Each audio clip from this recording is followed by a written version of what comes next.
Check 1, 2. You know what it is. Episode number 433 of the New Old Heads is in your phones and on your TVs right now. We had a great conversation about Kendrick Lamar and his continued chart dominance, especially with the release of his new video with SZA. You'll definitely want to check that out. Will Smith. Is he one of the GOATs? And for what? I think you'll be surprised at some of the things that we had to say. Also, this summer from Mass Appeal Records, we're supposed to be getting some new material from legendary hip hop artists. They haven't told us exactly who. We had some guesses and we had a great discussion about it. Lastly, we talked about Lady London, a dope MC from the Bronx who had a conversation with Sway. She talked about what it is to be an artist, a brand, and basically your own company when you're in hip hop, because you can't neglect any of those if you want to be successful.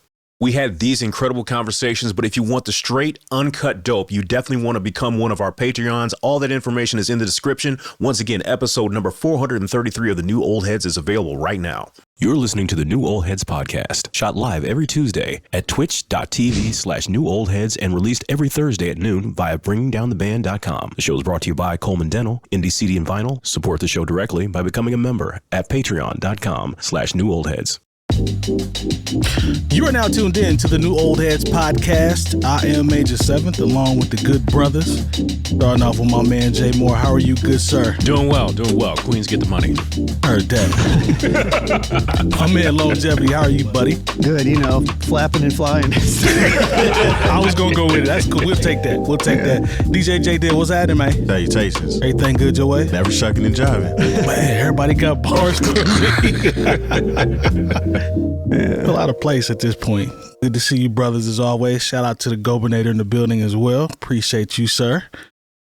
Yeah. Back again with the white vans. Damn, Daniel. Oh, my God. Daniel. So Kendrick does it again with his most recent release. Kendrick Lamar and SZA recently dropped a visual for their chart-topping record, Luther, which features a Luther Vandross sample. And they have notched an 8th week atop the Billboard Hot 100 with the track. Have you guys seen the video? Yep. Yes. I have not. I finally got around to watch it. Video's dope. Yeah. I like it. With all that, how strategic was this move by Kendrick Lamar? Because, Jay, I remember you had mentioned we were having a conversation and you brought up some stuff that I hadn't paid attention to as it related to how he dropped the project. I mean, dropped the video, when he dropped it, and numbers and stuff. So can you explain what you told us? Well, one of the things that you have to understand is when we talk about chart positions, part of that is determined by how many times people view your video as well. So streaming, all these metrics come together to determine your chart position. Do I think maybe they had this plan? I could believe maybe they had this plan, because of course they're also getting ready to start a tour. And these things are to support, that as far as ticket sales and getting people excited. But at the same time, I'm like, he kind of did this with Not Like Us being a big song. And then, okay, when you're going to drop the music video, everybody has to watch the music video over and over to check for symbolism and whatnot. Yeah. And that bolsters your chart position. So Luther has been, I think you said the 8th. This is the 7th or 8th. That's what it said. Yeah. Yeah. So been pretty consistent. Now you're talking about basically an entire new set of streams that are going to help not only the streaming through the DSPs and airplay and sales. All those things go into how someone's record performs on the Billboard charts. So if people keep watching this video, and I think I saw last check, it's probably about 8 million views. Mm-hmm. This is going to keep his song at the top of the charts. Now, the thing is, Drake has his video out for, I believe it's Nokia. Nokia, yeah. Yeah, Nokia. I don't know. Whatever. We'll take either one. Bum ass phone. Oh, wow. I'm sorry to anybody who had a Nokia phone. It's all good. Nokias were fire. Yeah, I mean at the time, yeah. He's telling the truth. Had Snake on it? Yeah, because I had a Nokia, so I really shouldn't. Terry's telling the truth right now. But, so that is helping his chart position as well. But once again, when people watch Kendrick and he's already the top dog, where Nokia might have crept up on him a little bit, because Nokia's top 5, whether whatever you got to say about Drake, that is a top 5 song right now. But this song is already number 1, and now you have the video that's been released, and that's going to help keep it in that number 1 spot. I don't know, for maybe 2 or 3 weeks. I don't know, because, the Chaperones are still out there, and Sabrina Carpenters, you never know what they might drop. But I think now what we're talking about is a new strategic move to where maybe before you had a video that preceded even the album coming out. Right. I'm talking about the old rules and when we were out buying records. Now your biggest single, once it's determined what your biggest single is going to be, because at one point it was Squabble Up, and then this came and knocked Squabble Up out of the way.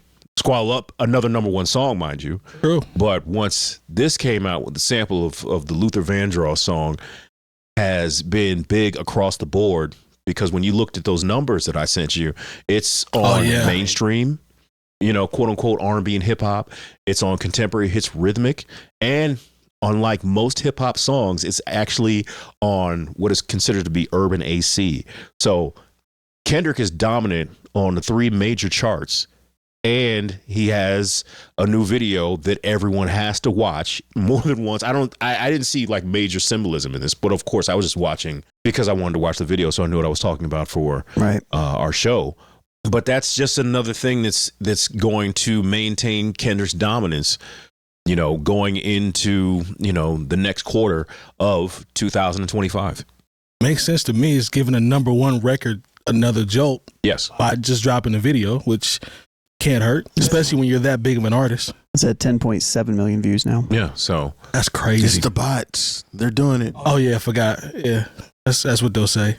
I didn't see any, to your point about the symbolism. I just enjoyed the video when I watched it. Unless there's something I'm missing. There's somebody that's going to break it down. There's been a lot of videos breaking down symbolism and compare and contrast to Drake and things of that nature. Even the director that directed this video is the one that directed a few of Drake's biggest hits, God's Plan, and I can't remember the other songs. But anyway, the director that he used was directed by this girl that's from Canada, and he didn't say who directed until the end of the video. So it's like that's the last thing you see is who directed it, which could have been taken as a shot. But I mean anything can be taken as a shot nowadays, because then we're gonna spin it and make it fit whatever narrative we need it to make or fit in order for it to continue to keep this ongoing thing between the two artists going. But it's a nice visual piece, you know what I'm saying? I mean, it's just a black and white.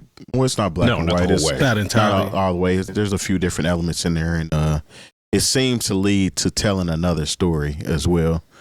In typical Kendrick fashion, you know what I'm saying? Nothing's ever just surface level with him, and that's just even before all of this with Drake or whatnot. That's just the type of artist he is. Everything is more than what you see and leading to something else. Or the meaning is an overstanding of such. So yeah, that's crispy, man. Very well done. Yeah. Is this a question you put in here, Mike? Is Kendrick providing a blueprint for future artists as it relates to how content is released? And that kind of speaks, I'm going back to what you said, because not everybody is powerful enough to, I guess, have a nice record and then let it breathe and then do a visual afterwards to kind of give it a boost. I think that's more people that, have records that are top charts or bigger artists with bigger reach.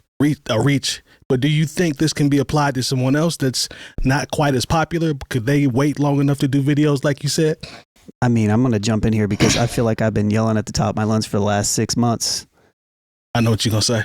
Nowadays, because the algorithm, because the For You page, it doesn't matter when stuff is dropped. It makes sense to drop something. And then this conversation started back, I think, when we started talking about it when Tyler made his comment about promoting his project, working the projects. Why would I not spend this much time promoting something to reach as many people if I care about the product? Right. And that's one thing that I preach to pretty much every student that I talk to or people that want to release music is treat your music like you care about it, in the sense of like not just in the creation aspect, but like in getting it to the ears and the eyes of people that want to potentially consume that. And the way the algorithms work in some type of fashion, I feel like the old way was not really as conducive for artists because you had to drop a single, you had to hope that the single hit, and you had to maybe drop another one and hope that it hit to build up like this momentum. Yeah. And now you can create momentum just like that right out with any it could be a B-side record that you could start Luther's not a single like it doesn't feel like a typical single to me. Mm-hmm.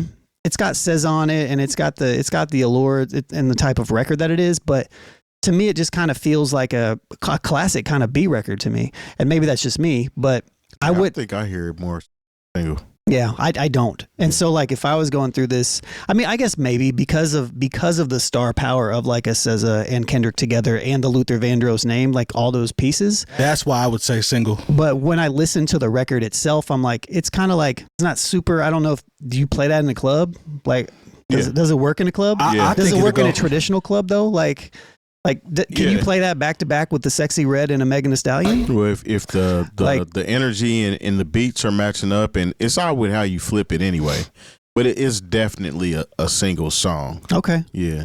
I think when you maybe not when you talk about club. I'm talking about club. But honestly, the thing is, what plays in the clubs doesn't determine chart position. Sure. So when I hear that song, I'm like, okay, this is definitely something that's going to work for the radio. But I thought Heart Part 6 with the SWV sample was going to be the one, because that has the familiarity. They both kind of feel like B-side records to me. That one, the heart. They're both R&B style records. Yeah. You know what I'm saying? That's the reason why I know that it'll work, because mostly a lot of the parties I've been doing here lately are R&B centered. I see. Mm-hmm. So I know that type of song is going to ring off, even if I mix it with a hip hop track.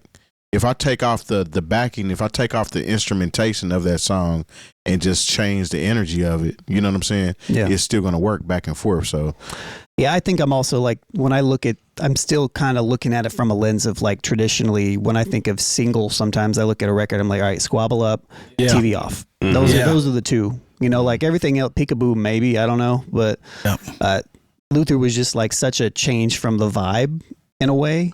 I don't know. It fit on the record, but either way, neither here nor there. My point that I'm making is that it doesn't matter if Luther is that record or if Whacked Out Murals is that record or The Heart Part 6, whether this is Kendrick Lamar or John, the gas station rapper, right? You can. This shit is hot though. Yeah. Shout out to Fire. Shout out to John. You can promote each one of these singles. Yeah. The same type of way. Right. Like it doesn't, I don't think it really matters as much anymore like it used to as far as like trying to grab an audience. Gotcha. And, because I don't know the inner workings of what Kendrick's people are doing, but I honestly think just the way it was streamed and like back in the day, it used to be like, okay, this is going to be our lead single. This is going to be our follow up after the album comes out. If it does well enough, we'll go ahead and give them a third single. A fourth single used to be really hard to get to. I remember, I'll name drop a little bit. I remember talking to Common around the time the B album came out. And of course, they started with The Corner. Great record. Then Testify, I believe, was the third single. Oh, yeah, Go was number 3. And I remember, he asked me, like I said, I'm not going to act like that's my man or whatever, but he asked me like, what I liked off the record. I said, well, I can't even remember the song I thought should have been, a single. And he's like, if we get a chance, that's going to be the next single. But like it topped out, I think, like 500,000 units sold. And they decided to not push any more singles. So, Testify wound up being the final single. Would you consider Food a single off of that? You know what I mean? Because even though it was unconventional. That's a good song, man. That's a good record. Maybe not a traditional single, right? In a way, it was a single because it got people excited about a common project after a lot of people were let down, not me, by the Electric Circus. Yeah. So anyways, I don't actually know in the timeline when the Chappelle stuff happened. It was before. Was it before? It was before. Okay. With this, this might have been just the song that was doing so well. They were like, well, let's go ahead and shoot a visual for it. Because like I said, Squabble Up, I think, was going to be the lead single just because of the energy. Then the people started picking singles. You started seeing people, DJs pick, okay, I'm going to go with TV off was obvious. TV to me. off. Like, you know, Obvious to me. like that was just from the jump, you know, but then like I said, when you see that a song like Luther is on Urban AC radio, which is still resistant to new hip hop records, they'll play some classics here and there, you know, depending on the market you're in. Because I remember, you know, from my time in Urban AC radio, we would get singles for things and they would cut the rap out. You know, I remember when we got Love of My Life by Erykah Badu, they cut Common out. I remember when we got Music by Eric Sermon, somehow they had cut Eric Sermon out, so it was just a new Marvin Gaye song. You know, but I know the standards have changed because the demographics have changed. You know, I'm talking about, you know, 99, 2000. We're 25 years. And so now what Urban AC is, Urban Adult Contemporary, for those who don't know. Now that those people are older, you know, now I turn on and I hear a Tupac song or Notorious B.I.G. song, and I was like, okay, well, these songs are 25, 30 years old now. You know, so the people who are in their 50s, this is what they want to hear. I just think the way, you know, there are new rules for every time we turn around, whether or not be for us as content creators or for musical artists who are trying to push through all the rest of the noise and get their songs heard. And, you know, this strategy may just be for the superstars. Like Kendrick is one of them. I don't think so. But then you got somebody, no, you know what the strategy is only for superstars? If you're Beyonce and you haven't put out an album or you haven't put out a video in 2 albums. That's reserved. That's reserved for the superstars. Yeah. That's something for where you don't have to do any content. That's for superstars. Right. Yeah. You don't have to do anything. You can just drop the album and you're going to get your fans out there. So. I think it made sense from the point that him and SZA are going on tour. I mean, there's a single with him and SZA. Yeah, I think so on too. the record. That makes sense. It only makes sense for them to do a video for it leading up to that tour. Mm-hmm. And also I mean, it's a rap song, but think of his cadence on this song. Mm-hmm. It's not rap in the typical sense. It's melodic. You know what I'm saying? Even when he's rapping at the same time as SZA, it's matching up. Yep.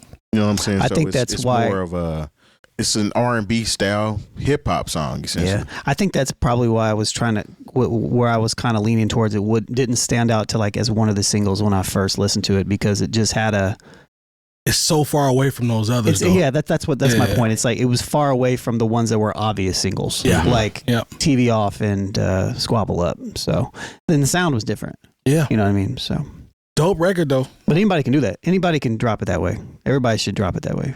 Yeah. Oh, Faithful was I tell a record everybody. I thought should have. Faithful to me. The only thing is I hate the end of that song where John Legend is singing like. Oh, you don't like the breakdown at the end? No, at the very end where like it's because John Legend sounds like Scooby Doo. Oh, man. I'd have to listen to it. Yeah, again. when you hear because he's like, oh my God, I get what they're going with. Every time I get to the end, I was like, ugh. Well, all right. Yeah. No B slander. No, there's no B slander. I love that record. That's why I wanted it. I was hoping it would be a single, but like that's just something that sticks out to me at the very end of the song. It kind of hurts me sometimes. I mean, then we can move it on. But like, B's probably his best album, but I don't want it to be. You'd have to explain that. Like Water for Chocolate? I want Like Water for Chocolate to be his best album because that's my favorite. But I think B is probably a better album. Let me ask you this real quick before we. Now that you said just that. Because it's so short, precise, no misses. That's what I was about to ask you. Yeah. Because that's one of the few times that I actually believe that there's no skips. No skips gets thrown around all the time. Oh, man, it's a classic. It's very rare. And that the only skip that I have on that is the Food record because it's a live version. And I know, Jay, you said you've heard the recorded version, which I've never heard before, but like, it was on the bootleg I had. To me, that's the only miss on the entire album is the fact that that's a live version. That's live? Yep. Yeah, I wish it would have. I wanted to knock. You know, I never played it because it would never knock in a car. Yeah, that's true. So of course that was a different time too. But you know, I got a chance to hear the OG version. I didn't have it, but somebody else had it, and it sound. To your point, it sounds way better. Yeah. And that on the bootleg, I remember the Consequences version was on They Say. Oh, okay. Yeah, they cut for whatever reason they cut Consequence off of They Say. But yeah, that doesn't happen too often, man. No, it's a very rare you can run it all the way through. It doesn't happen too often. That's very rare. But I'm not mad at you for like Water for Chocolate. It's just, I love that record. They say music marks times, right? It marks time, and it's what it is for me. So remember when you got it. Yeah. And I think like Water for Chocolate, it even has records that I'll kind of skip every once in a while. So even though I skip a song called Pimp with MC Lyte, which was disappointing to me because I love MC Lyte. That one too. Right. Yep. I was playing Knock Champa the other day. Knock Champa is one that every once in a while I will skip. I was just playing it the other day. Yeah. Love it. So got one of my favorite Dilla verses on it though. So sometimes I don't want to hear the questions. I love that record, but sometimes I'm just not in the mood. It's very particular. Why do I need ID to get ID? Because if I had ID, I wouldn't need ID. Why did Dr. J shave his beard and mustache? He's been asking for 20 years. He never let it come back. Yeah. Why? All right. So did Will Smith say he's the GOAT without saying that he is the GOAT? Of what? Let's go. Yeah. So in a recent interview with Sway in the Morning, legendary actor and rapper Will Smith shared his take on resilience, overcoming adversity, and finding greatness in the face of life's toughest challenges. He also spoke about how all of that ties into being the GOAT of a hip hop conversation. Now, I don't know if necessarily. Maybe it was referenced before this little clip because it was a 2-minute clip, but I didn't hear them actually say of hip hop because I thought that they just asked him about what makes a GOAT. But did you watch it? I think it was more towards Sway mentioning hip hop. They were having hip hop conversations about the GOAT conversation in rap. Okay, and that would make sense. This is what he came up with. All right, so let's watch this real quick. What makes a GOAT?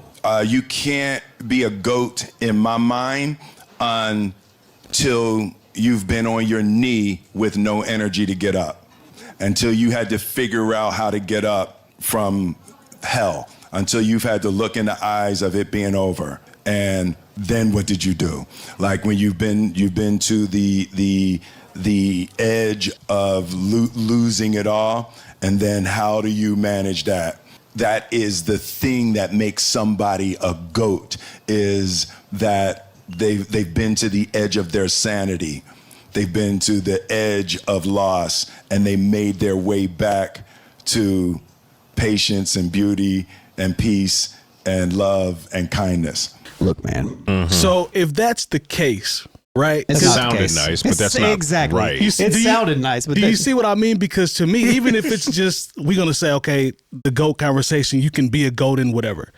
That sounds like his most recent story. Yeah, that's what I was going to went to the bottom, and he's come all the way back up. He's gotten back to where he was. So you're saying he's patting himself on the back? I took it as he's kind of telling everybody, this is me, really. I'm just not going to say it. 100%. The GOAT of what, though, at the end of the day? Because when we're talking about Will Smith, Will Smith isn't playing to one audience, so to speak. So he's in music. He's in film. He's in even the production side of things.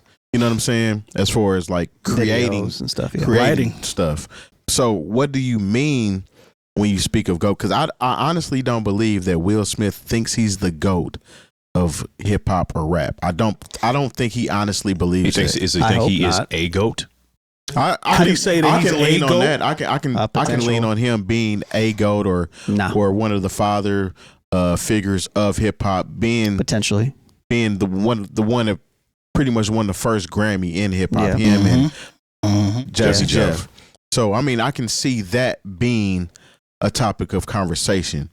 But to christen himself as the GOAT musically, I don't think he said that. I don't think he's saying that either. I think he's saying to be one of the GOATs. One of the GOATs, yeah. Which grammatically doesn't make sense, but that's fine. Yeah. You know, we know what they're talking about. Yeah. But that's how it came off to me. He's literally telling you, this is where I'm at. I mean, he's a great wordsmith, and he was doing a lot of word salad right there about nothing of what he spoke about. Sure, everything that he's saying, yes, is great to have resilience. And I think as far as character is concerned, I think those are great embodiments to have as you move through life. But when we're talking about hip hop, all that is irrelevant to me. Even if you're talking about his acting career, that's irrelevant to me. Yeah. I only care about the bars and the music. Like when it comes to that, or the films and whatever we're talking about hip hop, right? So I don't care about what he did in Wild Wild West. Like Why you pick Wild Wild? You know, if you're talking about the bottom, I was like, were you talking about Gemini Man or what? What are we scratching our head about? I'm out of. I ain't saying nothing about Gemini Man. Okay. Or After Earth. Yeah. He's never been to the bottom, though. No, bottom. The only thing that he has that is going against his character or any imagery that somebody has of him is him smacking Chris Rock at the award show. But he's also married to Jada Pinkett Smith. He's married to Jada Pinkett Smith. Those are the ones that knocks against him. That even then, it was more jokingly towards him. Sure. It's like, you getting punked by your girl type stuff, and we always take up for him because of her.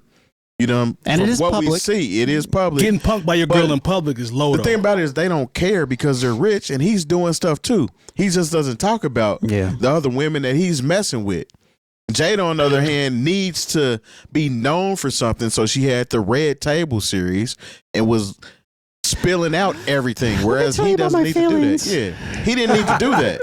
Yeah, for sure. You know what I'm saying? Because if you're one of the people in Hollywood, you know that Will is on one out there doing whatever he's doing, but he's not going to talk about it. Mm-hmm. So it looks like I don't know. She's just doing it to him. Yeah. And then it doesn't help when you're being interviewed and you have these expressions on your face like, I can't believe this did this to me. You know what I'm saying? No, I mean, he almost replaced the crying Jordan face. That's how bad it was for him at one point.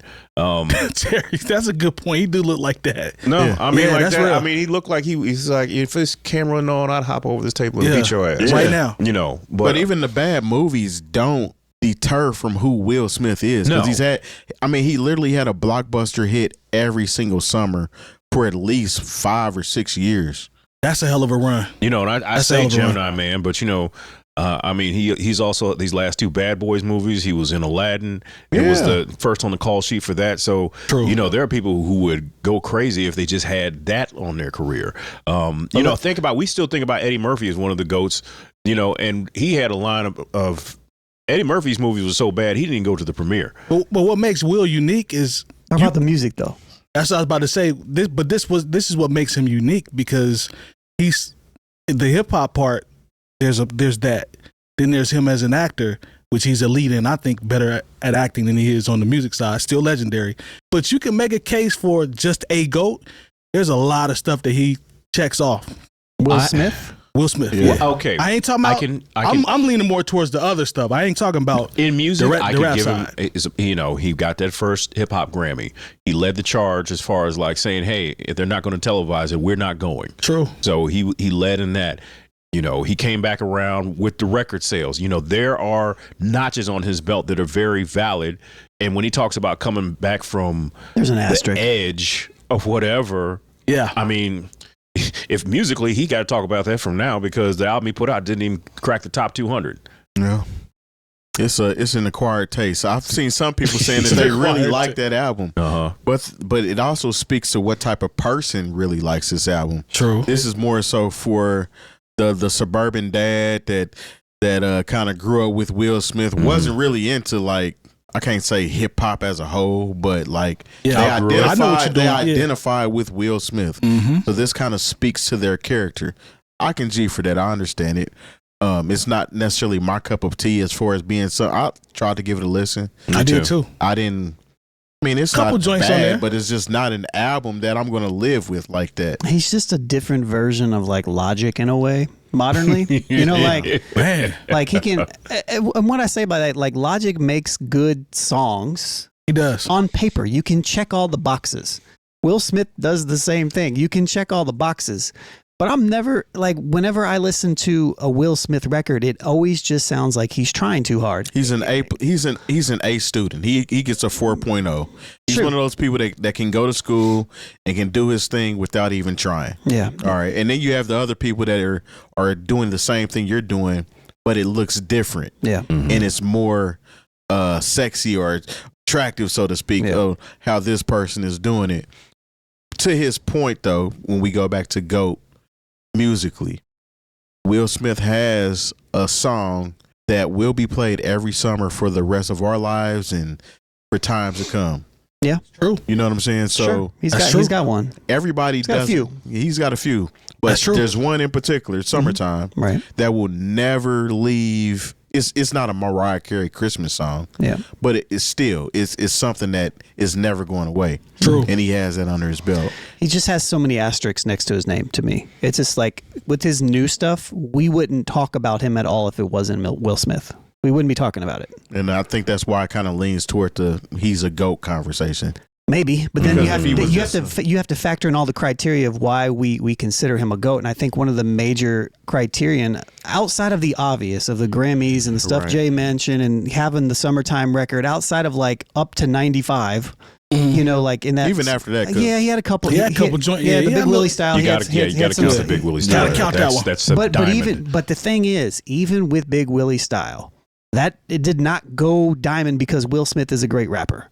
That went diamond because Will Smith is a superstar actor. It was a good album though. It was a solid check all the boxes off album. It was Yes. a good album. But you know what? Also It with was. it was, and I'm not saying this is all of why it sold, but it was also coming off of the era where we lost Big, we lost Pac. True. And I think, you know, people were looking for something that here's an album that didn't have a whole bunch of cursing and talking about and hoes and this, that, and the third. And I could listen to it with my kids in the car. I think that meant a lot at I can that agree with time. that. It's like that album came out after like the smoke and the bullets and it was almost the perfect album at the perfect time.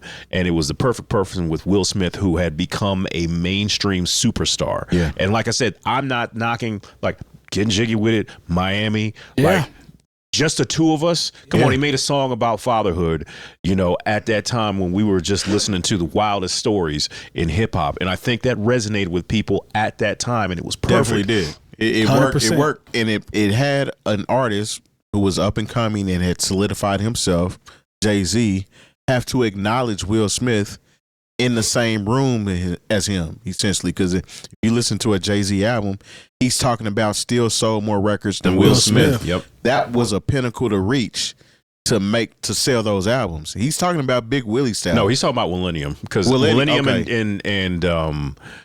and I think the Dynasty album I didn't out. like Millennium. Kind of out goes to around- my point, though. Came out around Like- the same time. You know, so when he's not, because nothing Jay-Z's done is outsold Big Willie style. Mhm. You'd have to put Jay-Z albums together. You're correct. True. That's true. Yeah, I don't know. I bought Big Willie style, so I know the album. Yeah. And I bought it I too. appreciated parts of it, but I would be lying if I sat here and said that it was on par with any other album, even though it's went diamond and sold a bazillion more records than anybody else in hip hop. I'm not putting it probably in my top 100 albums that I'm going to listen to. Probably in the 90s. Probably in the 90s. Maybe not even the top 50 of that year. I don't know. Maybe that's stretching it. Yeah. But what I'm saying is like there's a major asterisk next to his name, and I don't know if it's necessarily his fault. It's just that he is so big. It's like the same reason to why like I'm not going to care about a billionaire's feelings. It's the same. It comes from the same place. It's like I can't relate to Will Smith in a lot of ways because it's like what you said about him and his going through all this stuff that he's going through. Mm-hmm. He's a multimillionaire. Like I can't relate to that on a personal level. Yeah. And I can't relate to the types of struggles that he's talking about because it feels like the types of struggles that he has, he's essentially kind of manufacturing in a way. Mm.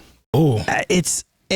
And don't get me wrong, everybody is human. I said that last week about those dudes I don't care about. But like Will is a human. He has feelings. All that stuff is valid. But at the same time, it's like he's got all the resources to take care of all this stuff in his own type of way.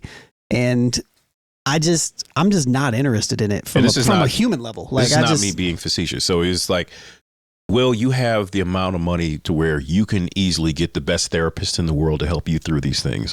I can't relate to your working through your self-doubt, the things that all of us work through just on a human level, regardless of, you know, quote unquote, the fame or our resources. But like, if anybody has the resources to get these things, I don't know, just to take care of these things, it's you. And I don't want to hear about it when, you know, if I say I want a certain level of help and therapy, it's harder for me to get because I got to get up and go to work. I mean, not like what he's not doing his work, but also I got to think, is my insurance company, or if I don't even have an insurance company, are they going to pay for this? Right. Yeah. But it's more money, more problems, like For they sure. say. So I mean, he still has the same type of problems that we would have essentially outside of the gaze of Hollywood. But so those problems, yes, you are correct. These are situations you've created on your own due to your financial status.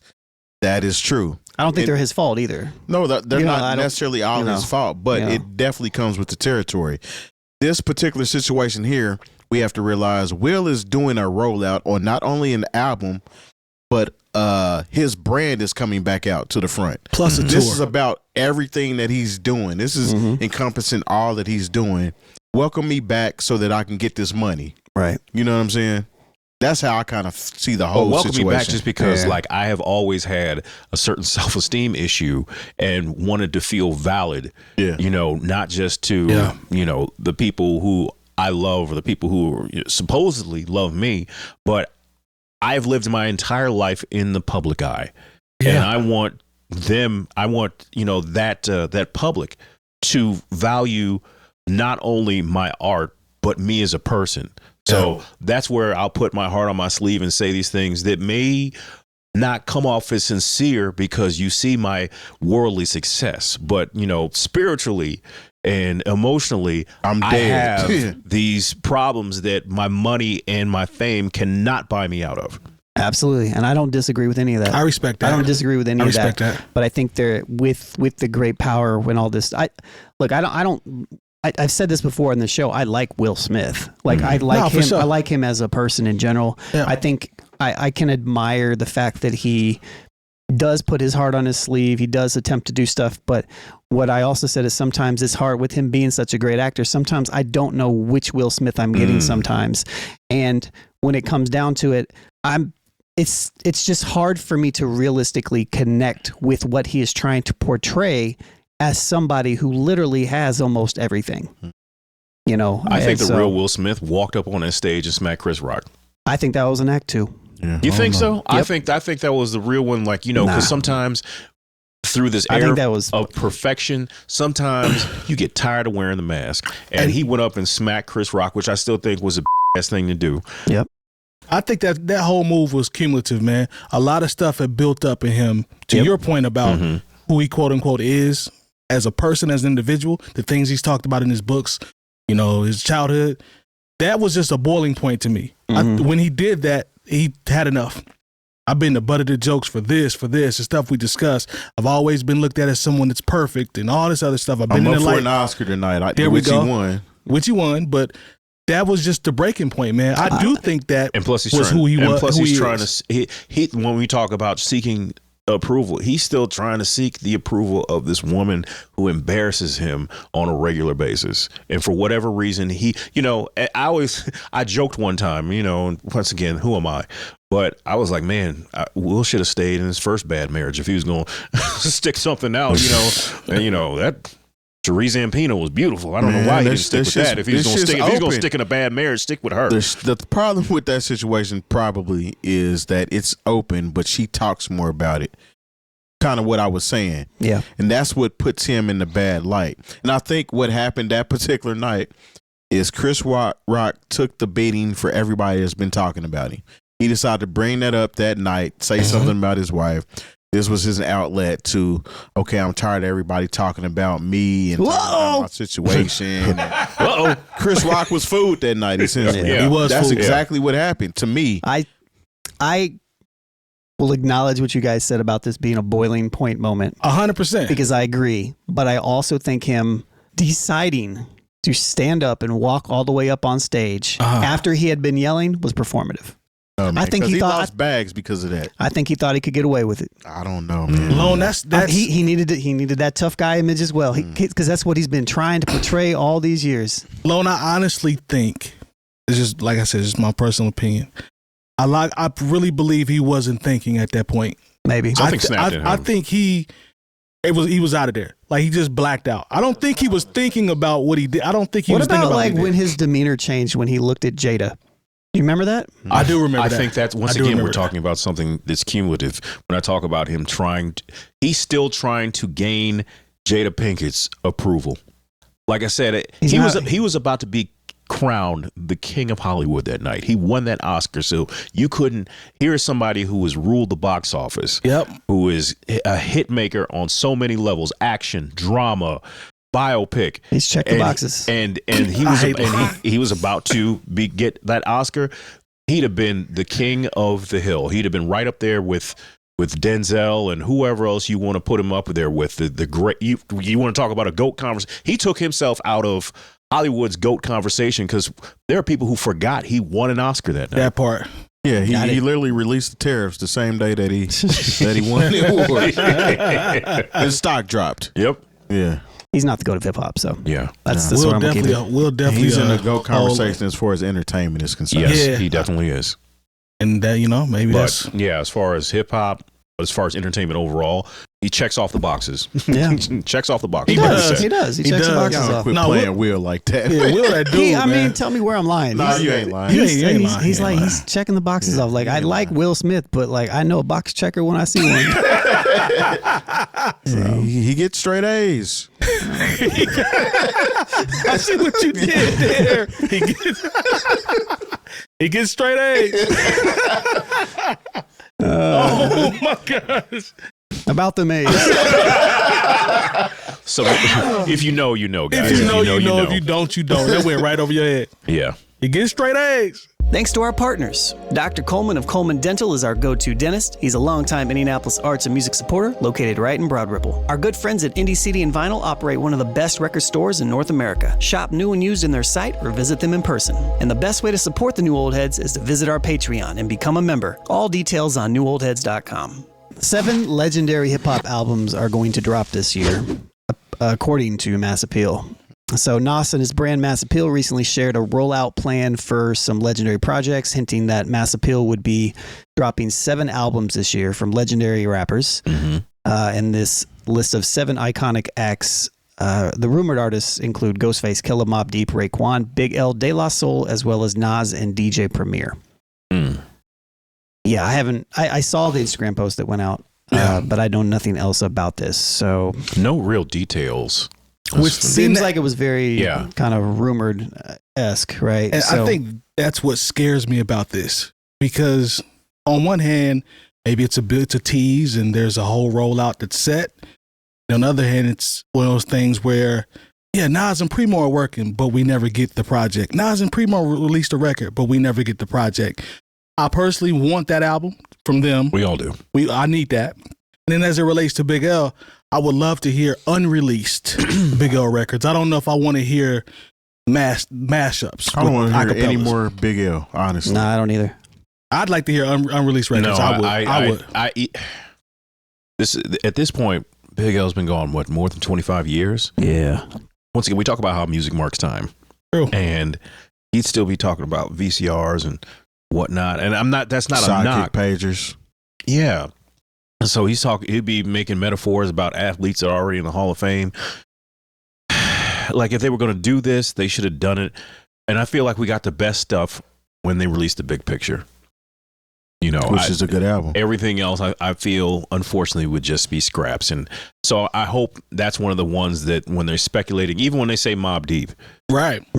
I don't want to. I think really there's something there for Mobb Deep. I'm more so in tune with the Mobb Deep album being that Havoc is still here and knowing how Prodigy was working before he passed. Prodigy's been gone for what? 7, 8 years now. It's been a minute. Yeah. So they probably do have some stuff that's fire because the stuff that Prodigy was even releasing on his own leading up to his death was good. So when we talk about Big L passed in the 90s. I'm cool on hearing some new Big L stuff that's been manufactured and redone. I don't want an AI Big L record. That's what I'm afraid would happen. Well, I mean, for me, it's authentic records. I don't want to hear, like I said, I don't want mashups. I don't want AI. I don't need any of that. I'm talking about authentic records that were sitting around that nobody has heard. That intrigues me. Just as a hip hop, put them out free or something. You know what I'm saying? I don't know. Like the Ghostface Killer rumor. Sure, of course. There's always place for Ghostface. I'm with that. There's room for Raekwon, of course. Yep. De La Soul, yes, of course. Yep. Nas and Primo, sure. And I've actually heard rumors recently that actually is potentially going to be Gonna a happen. thing. So Yeah. I think those ones are straight. I I'm think here for that. The Mobb Deep one, I'm iffy on. Big L, nah, I don't need to hear that. That's just how Big I L feel. is the only one out of that I'm cool on. Because I'm every artist that he has listed here, including Big L, I'm a fan of. Right. But it's just that time for Big L. I mean, I You think that understand shit the was- nostalgia, the hip hop head, you know what I'm saying, people that were big on that. But I'm just good on just rehashing something that's just not. It's not there, man. Would you like to hear 5 records from Jay that we had never heard before? Jay's still here to talk about it. Yeah. Would you like to hear 5 records from Big that we've never heard before? No. I'm overhearing anything else from the Notorious B.I.G. Same with Tupac. I'm not talking about the mashups now. Keep in mind. You talking about just so if they're authentic records, don't want to hear them. If somebody just here, listen to these records, then I'm gonna listen to them. Yeah, I'll listen to them, But but it's like not that I'm about to pay money for these songs. I see. I'm just asking. I see. nah, let them be. You know. Yeah. Jay can still say yay or nay. Yeah, He can, At that's this true. point, you know what I'm He saying? can. They still have something to do with it. When it's past the time that where you're not here, you no longer have creative control of your own stuff. Yeah. Then it's something different, man. I think you actually make a good point, Terry, about Mobb Deep because of you made the point about Prodigy was working, and I know how Havoc gets down on the production. So yeah, He still got stuff with Alchemist, I believe that has never been released. I could believe that. I could believe that too. To me, and not to say that I don't want to hear anything for somebody that's passed, because I mean we just heard the Mac Miller project this year, Yes, which was already pretty much done before he passed. So it was essentially you heard it how it was supposed to be heard. True. I'm cool with that. With the Havoc and Prodigy situation being Mobb Deep, Havoc is still here. Yep. Create that classic sound that they had. That's why I'm cool with it. I didn't even really care for the stuff they did on G Unit as a group.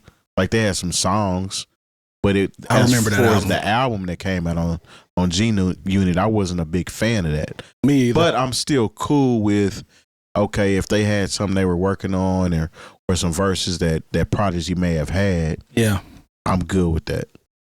So I'm looking here at the teaser that came out, and there's a part in this where there's like just code on this. I'll show it on the screen for people watching at home. But like, yeah, there's this thing that says pattern recompile, and there's 1, 2, 3, 4, 5, 6, 7 different entries. And then it says name, legend has it, time 2025, group STR, distribution, mass appeal. This might potentially be a compilation of sorts that just features these artists of records of sorts. And if that's the case, that's a little bit different. Maybe, like if it's a project to where like maybe there's a Big L verse on it that it makes sense. Potentially. right. But it's right. not, I don't want a whole record of it, like a Right. whole album of it. You know what I mean? So, Y'all can just re-release the big picture. yeah. No, for sure. Honestly, yeah. Or maybe if they were like, I'm down to hear, maybe because sometimes there are remixes that get done that might only hit a white label, perhaps because of sample clearances or anything like that. That's true. Those are the things I'd be interested in hearing. Whenever there were just things that we never had access to. Yeah. Especially in the days of streaming, you're starting to see more of that now. To where like when you go to your favorite artist, and at one point, I was going to say the Jodeci remix with Ghostface and Raekwon, but I don't even think that's on streaming, not legally. Like there was somebody who was streaming it under another name, and I'm surprised it was up there for as long as it was. But those are the things that I'm interested in when there were alternate versions. Yeah. Maybe Back when the remix was the actually a 12-inch remix. mix. I remember they did that at one point for, of course, because I'm a super fan. They put out all the remixes that were done for the New Edition Heartbreak album. Yeah. And made it into like a 2-album like set. But things that were not done while the artist was alive, it's so hard for me to get. Those Tupac albums just They never did it for There me. were a couple of them that were good. Because you know what? Because they didn't mess with what was already done. Yeah. True. Like when they try to put Ashanti on records, I'm like, nah. Like I like Still Are Down. You Still Down? I like dope. that one, and I like the joint he did with the Outlaws. Still I Rise. Still I Rise. Yeah. That one has some. I did like the cracks on song there. Until the End of Time with Yeah, RL. that was on it. good. But I feel what you're saying. yeah, the though. other I feel what you're stuff, you know, it just got to the point where I'm like, the people who are putting these together didn't even know Tupac. Yeah. Now I am excited about Nas and Primo finally putting out this joint album that they've been talking about for The I Scratch don't know. Magazine. Yeah, Yeah. forever. That's definitely I'm the crown excited jewel. about that. So Yeah. I'm hoping this isn't just like one of them situations where they talk about some stuff coming out and it never surfaces. Man, that's scary. I'm telling you. Because I mean, for people that are into that style of hip hop, Is this this is tight. Is this specifically? I mean, I know the reader was 7 hip hop albums, but is that really what it is, or was it just 7 acts? I think a lot of people are asking the same questions because it's so limited as to what was. It's like a theory at this point. I see. People are trying to figure out what's actually going to happen, the code, the rollout. So it's very mysterious right now. But I took it as I'm looking at it as 7 projects. Now, how they chop them up, who knows? But like you said, your theory about a compilation could be real too. Yeah. So with this, the second piece of this is, does this open up a lane for older hip hop artists to thrive in potentially?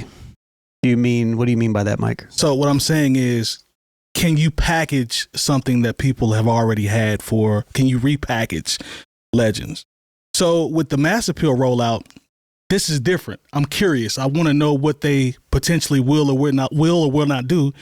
And I think that brings a little more intrigue for the older artists putting product out for me. Because at least I looked at it and I'm curious about what's going to come out versus Ghost dropping an album that nobody knows about. Well, this is something for those. We had a conversation last week about people saying, oh, the 90s ruined hip hop and people's expectations. Well, okay, if that's how you feel, then the artists from that era are still making music that you could listen to. So you need to stop complaining about, what's going on right now. That's always been my thing when people say things like that, like, oh yeah, man, I just wish I could listen to this, that, and the third. I was like, your favorite artist that you're talking about and that you have all this nostalgia for still makes albums. And hopefully maybe since it's done through Mass Appeal, who, that's what, who put out all of Nas's albums with Hit Boy. Yeah. And, they didn't fall through the cracks. Maybe this is an opportunity for these artists, legendary artists, if you will. Yep. To have their music distributed and have the right amount of press behind it. So people are like, okay, yes, this is where I can get that and when I can get that. And this is what I know what to expect. I mean, if I'm Ghost and Ray and I'm a part of this little rollout, to me, I'm thinking it's pushing me back in front of people. You know what I'm saying? That's the way I would look at it. I mean, but it would be pushing you back because the people who listen to the radio now and are big into what we did with Playboy Cardi. Yeah. It doesn't matter if you put this in the front of the eyes of people who are into Playboy Cardi. They're not going to listen. This is in radio stuff anyways, though. But still, when we're talking about doing the publicity, like you have to focus on the people who are actually going to stream your records and potentially going to come see you. I think Mass Appeal and Nas doing that does this. And I think that's what it is. If it is something like that where, like I said, it could be used in a positive way to spotlight artists someone who's knocking on 48 years old, I want to listen to because these are the artists that, as much as I like a lot of the new records, these are the artists who are my favorites, and I'm always going to check for them. But it's about also the publicity sometimes, because like I said, there are people who are my age who don't know that there are, Smith & Wesson or the Cocoa Brothers or whoever they're going by right now put out a record 3 or 4 years ago. Same thing for Razzcast. They don't know. They stumble upon it maybe if they're going through their recommendations on their DSP. Yeah. But it's not pushed to the forefront even for people who quote unquote love hip hop. Hey, Smith Wesson just dropped a video a couple weeks ago with Pharoah Monch. See, I didn't even know that. Yeah, that's right. I saw that. Yeah, it's actually kind of dope. Produced by Soundtrack, the Soul Council guy. Okay. Oh, he's dope. Yeah, he's dope. Yeah, I don't think personally that it does anything for them other than getting the people that listen to them already excited. Yeah. The people that are like super fans, so to speak, that are going to buy anything that they drop or come out with. They're solidified at this point. Their star is pretty much where it's going to be, essentially, from an artist.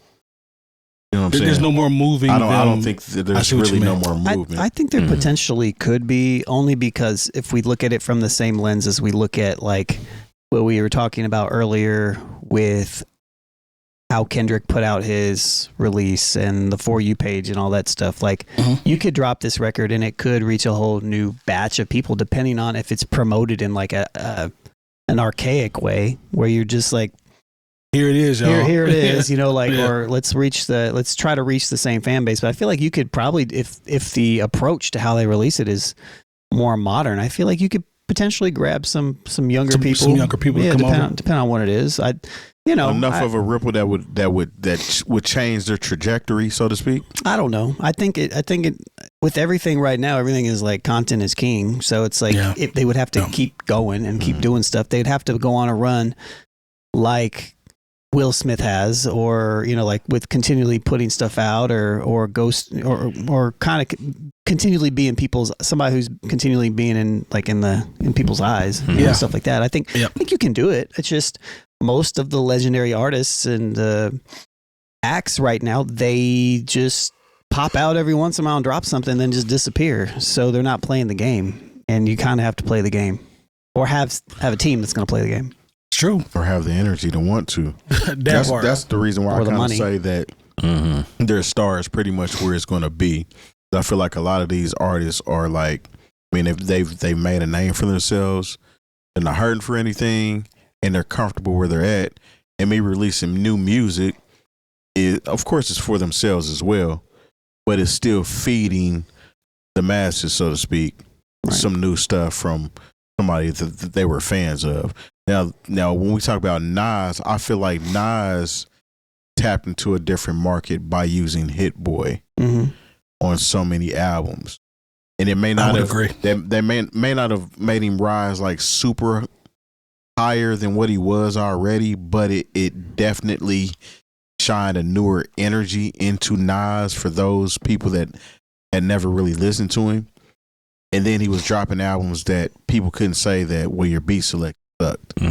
So it kind of answered that, and it brought in some new life to it. Yeah. And he was active with it. It wasn't like it was, just one album every 2-3 years. It was like, no, he was dropping a lot. He put out 6 albums in like 2.5-3 years. Yeah. So he's doing good point. That's a good point, Terry. Cool. Yes, this is one of those we'll see. We'll see. Well, I think we can get the out of here. Curse. Frankfurter. Donald Trump is a all right, let's keep going. All right. Hey, the live show, baby. Hey, man. Just want everybody to know. Yeah. China said we're not buying no more Boeing airplanes now. That part. Yeah. Good job. You see the, I don't know, there's this Chinese dude that's on TikTok who's just been going viral like constantly because he's just telling MAGAs how stupid they are constantly. And it's so funny because there was one who was like, he was like, the caption, sometimes people reply, and it was like, the tariffs, something about the tariffs. And he was like, how many things do you think that I have from America in my house? 0. Now go count how many things you have of my country in your, it was just funny. He just left it. Like he's just been constant bars. Just bars. It was just like, it's hilarious. One of my favorite things is seeing people from China say, hey, all your fancy European bags, they're actually made here. Yep. Everybody knows that. It's like but now they know. Now they're basically showing you how the sausage is made. Like, oh, you think that's so crazy? Yeah. Yeah. Watch this. It's all made on the same machine. Yeah. Your Wranglers are made on the same machine that a Gucci's made on. Yeah. Your Wranglers. You know how we make such good knockoffs? Because they're made in the same factory sometimes. Literally. Hey, the knockoff game is so crazy now that they actually make the knockoffs in the exact same factory. So like, they'll like after hours, people will pay to come use this same factory and use these same materials and make the exact same thing and sell it to you for a fraction of the price and get over. And now they're not getting over. They're I mean, essentially, everybody's getting over. Yeah, but you're still paying $100, $200, $300 less than you would have paid if you bought the actual joint. So the interesting thing about China too is there's no laws against intellectual property like that over there. So like they can take a Gucci and make another Gucci. It doesn't matter. You remember Nike sued China because they created a whole nother Jordan brand, and they sued them and ended up winning. That's why. So over in China they have a Jordan. But the logo is different, but it's a big store over there. Like it's legit. Jordan. Something like it, like it's literally something like that though. Yeah. Jordan. It's not a joke. Yeah. No, I believe it. I haven't seen it though. That's why I got me some Jordans. These ain't jokes. you over there spending all that money. I got my Jordans on. I won't even buy those. That's how cheap I am. When if they don't start selling Jordans at Shoe Carnival, I'm not going to know anything about them. What y'all saying is not. I believe y'all. I just got to look up the. Shoe Carnival taxing nowadays too. You know what? You're right. I went over there. Going to be. I was like, first of all, I didn't come here to spend $80. Yeah. No, and everything's going to probably go up double. So, hope you got your shoes. It's about to get spooky out here. Shoe people, especially. It'll be some long crazy, nights. Scary, spooky, hilarious. All right, let's roll the credits. NewOldHeads.com for all the education you need this year. If you see it, like it, subscribe to it, hit the bell for notifications, and also give us a 5-star rating. Don't forget to check out Patreon for all our exclusive content that is unedited. We appreciate the support, and we'll see y'all next week. Peace. Yeah. Goodbye. Goodbye. Bye-bye.